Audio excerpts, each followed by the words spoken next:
What up, guys? It's your boy, I love fruit. And today I will be doing my best to tell a story that I haven't heard in a couple years. I am not personally involved in this,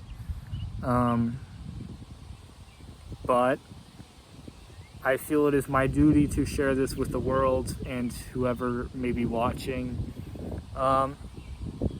So let's start this off at the top, and I hope that dog walkers don't interrupt me again. So my uncle was training to be a doctor at the time this took place. He was doing the first thing that they have to do to be a doctor. You have to do three things. You have to do fellowship, residency, and something else. And he was working on the something else, which was the first thing you had to do. So it went to something else, to the residency and the fellowship. And then you have to try to go whore yourself out to a hospital. So he was not training to be like an emergency surgeon, whatever they do in the ER, or like whatever their title is. But for some reason, that's where he was. He was in Seattle, which is the other side of the country for me and the majority of my viewers, who I all happen to know personally, and most of them I know where they live, and I can walk to their houses from this location that I'm recording right now. So yeah, I know most of my subscribers is what I meant to say. So basically, when he was working in the ER, weird people would come in. There's this guy who came in who was a neo-Nazi, which was why it was so weird that he latched on to my uncle, because my uncle was not white. He was Indian, and very obviously Indian, which is why he is my uncle by marriage. Which is why it's obvious that he's my uncle by marriage and not, oh, you two look related, that kind of thing. No, he's uncle by marriage. So, weird people would come in. One day, this big, buff, manly construction worker comes in.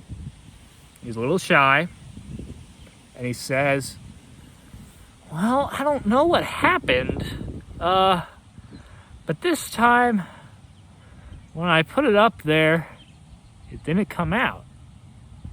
And now I'm afraid it may never come out. What he was talking about, of course, was being on his break at a construction site, which is why we know he's a construction worker, taking an apple out of his lunchbox. Imagine I have a lunchbox here and an apple. Taking an apple out of his lunchbox and shoving it up his ass.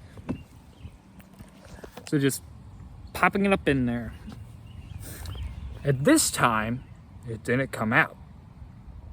Okay. So he went to the hospital, and that is where this story picks up. So at first they tried the normal things like pulling it out using what do they call them? The things you take to like flip a steak on a grill, like tongs. What do they call them? What do they call medical tongs? Forceps, I think, maybe. I don't know. I'm not a doctor. Okay, so they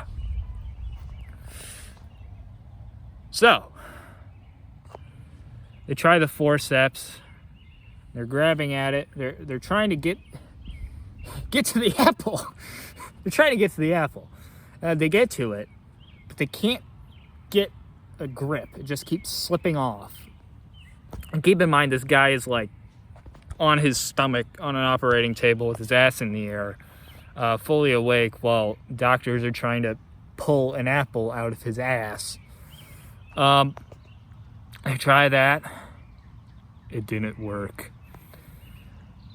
Eventually, they just keep trying and trying things, and nothing works. By this point, my uncle is pretty damn sure that they have smoothed that apple to perfection, because they have like taken every hold and like point of grabbage that you would have on that apple and completely worn them away by all the trying to grab it from this one, because it's not turning, it's in this guy's ass. It is inside of his asshole, in the, whatever the fuck they call it, the ass canal, the poop chute. And so it's not turning in there, it's in the same spot. It's like, it's not moving, it's static. So when they're grabbing at it, they're only grabbing one side. So that side has completely been worn smooth. Eventually, they run out of ideas of what they can do with their forceps. So my uncle is the guy, because he's the new guy. He is the guy, the schmo who they sent to go get the butt stuff. So he goes onto the PA of the whole hospital. Travis, can you bring the butt stuff down to the emergency room? Travis was not happy when the whole hospital heard, like everybody in the hospital heard, Travis, bring the butt stuff down to the emergency room,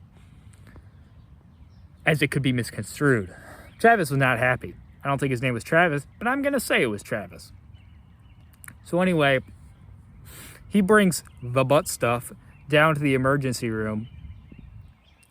And I think eventually the way they got it out was some guy just put on like the world's biggest glove, like, and just said, fuck it. Reached in, and after a couple of tries, managed to get a good grip and claw it back out. That is how Assapple ended. How do I know this story? Well, this was during quarantine, which was 5 years ago, I'm just now realizing.